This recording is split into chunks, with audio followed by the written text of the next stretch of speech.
I was severely traumatized as a little boy because my dad took us to a meeting to prepare us for the possibility of a farm attack. And the police showed us what they did to a family in a town called Nieuwoudtville.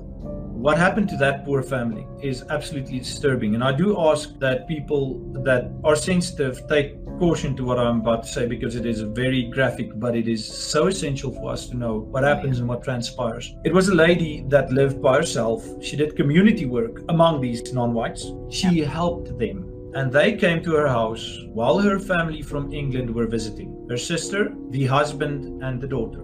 They took the husband, they nailed him to the kitchen table, driving nails through his forearms and his hands, paralyzing him by stabbing him multiple times with a screwdriver in his back muscles, cutting away his eyelids so that he cannot look away. And then they those two ladies and slit their throats in front of him.